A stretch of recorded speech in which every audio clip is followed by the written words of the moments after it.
उदालगुरि जिल्ला बर' थुनलाइ आफाद लोगोसे डिमाकुसि दख'रा दुलाइ बर' फरायसा आफादनि बोसोरारि जथुम्मा आरो बेयाव बिथांमोना गेवलां मेलाव दिनैहाय जोंखौ मान होनानै लिंहरदों आरो दिनै बे गेवलां मेला मोनसे जाफुंसार महर मोनदों। मानोना जोङो गेबेङै गोबां बर' हारिनि राव थुनलाइ हारिमु आरो दोरोङारि बिथिं जौगाथायनि लोगोसेयै जों आदब आरो गुन गोनां सोलोंथाइनि बाथ्रा लानानै दिनै बेयाव जोङो सावरायलायनायनि मोनसे खाबु मोनदों। मानोना दिनै जोंनि माहारिनि गेजेराव रांखान्थि जौगानायजों लोगोसे सोलोंथाइ जौगानांगौनि थाखाय दिनै गासै बिथिंखौ नोजोर बोनानै जोंनि थांखि बिथांखि आरो मावथांखिफोरखौ लानानै दुलाइ बर' फरायसा आफादा समाजनि गेजेराव गेबेङै सांग्रांथि लानांगौनि थाखाय मिथिहोनांगौनि थाखाय जोंहा बिबान दं आरो बेखायनो दिनै राव थुनलाइखौ फेहेरनायाव बायदि थांखि बिथांखिखौ लानानैबो बर' थुनलाइ आफादजों लोगोसेयै सोलोंथाइ जौगानांगौनि थाखाय आरो गुबुन गुबुन सोलोंथाइनि राहायाव जेंना बोस्रांजानांगौनि खान्थियाव जोङो ज' ज'यै खामानि मावोखाय रायजो बिदा फंबायनो मिथिहोनांगौनि जा थासारि दङ आरो बे खाबुखौ दिनै जोङो डिमाकुसि हालामाव मोनदों आरो बेखायनो डिमाकुसि हालामनि सुबुंफोरजों लोगोसेयै जों बेखौनो खावलायो जाहाथे जोङो दिनै माहारि हिसाबै दावगानायाव जोंनि आदब आरो गुन गोनां सोलोंथाइजों लोगोसेयै रांखान्थि जौगाहोनांगौनि थाखाय बायदि खामानि मावनाय हाबा हुखा सोरजिनाय लोगोसे जोङो दोरोङारि बिथिंजों जोंनि आदब सोरजिनाय आदब लाखिलांनायखौ जोङो लानांगौ आरो गेलेनाय मोसानाय बायदि बिथिङाव बे ओनसोलाबो जोबोद आखा फाखा आरो दिनैनि समाव रांखान्थि फेहेरनायाव डिमाकुसि हालामा आलादा मोनसे सिनायथि दङ साहाजोंहाय आरो बेखायनो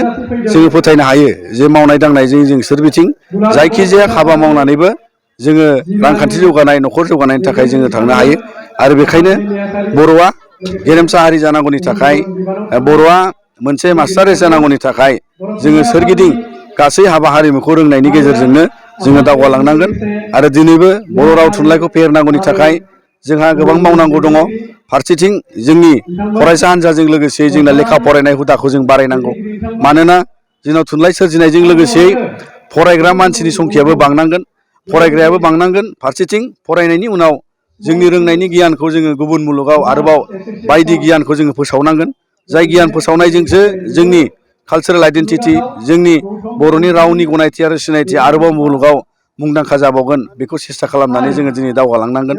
जोंनि फरायसा फंबाय बिनानावफोरजों लोगोसेयै जोंनियाव सुबुं धोननि आंखालखौ जोङो सुफुंथारनांगोन। जोंनियाव गोबां सुबुं धोननि आंखाल दाबो दं। जोंनाव डक्टर थोआ, जोंनियाव फोरोंगिरिनि आंखाल दं, जोंनियाव पुलिस अफिसारनि आंखाल, डिसि एसपिनि बर'निफ्राय आंखाल दङ, जायखौ जों दिनै सुफुंनो हायाखै। दा बेखायनो दिनै जोङो बर' फरायसाफ्रा थिरांथा लानांगोन जाहाथे इयुन समाव जों गोग्गो सोलोंथाइ लानायजोंनो जोंनि नैबे आंखालफोरखौ जों सुफुंनो हायो। ओमफ्राय जोङो बर'आ गेरेमसा हारि जानो थाखाय जों दावगानायनि मोनसे खाबु मोनो। फारसेथिं जोङो दिनै बिटिआर गोरोबथाखौ लानानैबो बेखौनो मिथिनो लुबैयो जाहाथे जोंनियाव जि गोरोबथा बायदियै जोङो गिदिरथार माखासे थांखिखौ लानानै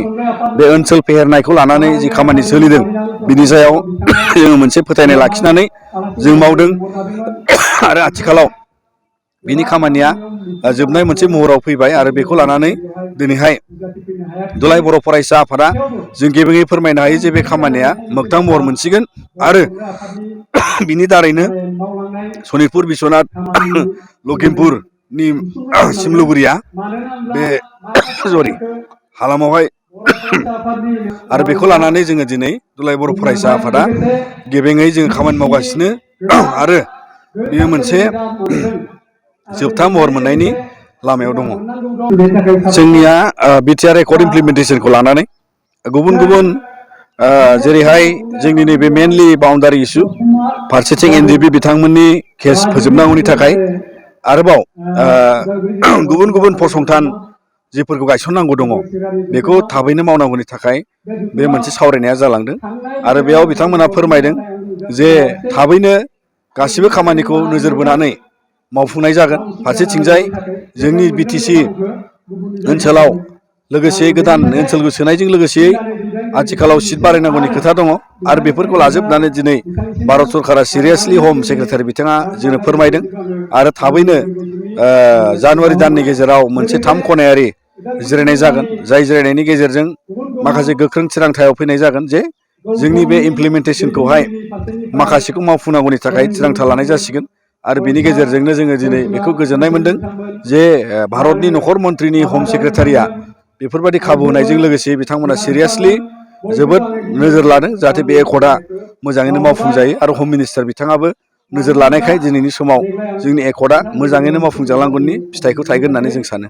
दा जों नुबाय थादों माने गोदान रायजो सोलिनायनि बेलायाव जोङो दायो जे कमतापुर इउनियन टेरिटरि माने जिथु रायजो सोलिनाय दा बेयाव जोङो माने बङाइगावजों लोगोसे क'क्राझार गवालपारा बिदि माखासे ओनसोलखौ सरजाबनानै गोदान रायजो दानाय जागोन होननानै बुंबाय थादों बे बेलायाव दिनै बेफोरो मोनसे राजनिति इसु हिसाबै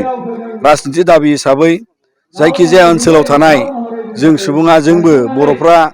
आलादा रायजोखौ बेंखननानै बङाइगाव जिल्ला लाफानानै गुबुन गुबुन जिल्लाखौ हमजाबफानानै दरं सनितपुर आरोबाव गुबुन गुबुन बाहागोखौ लाफानानै जोंबो संकष्ट सदिया आलादा रायजो दाबिनायाव जोंनि मेपआ प्रप'जाल दङ। दा थिग बिदिनो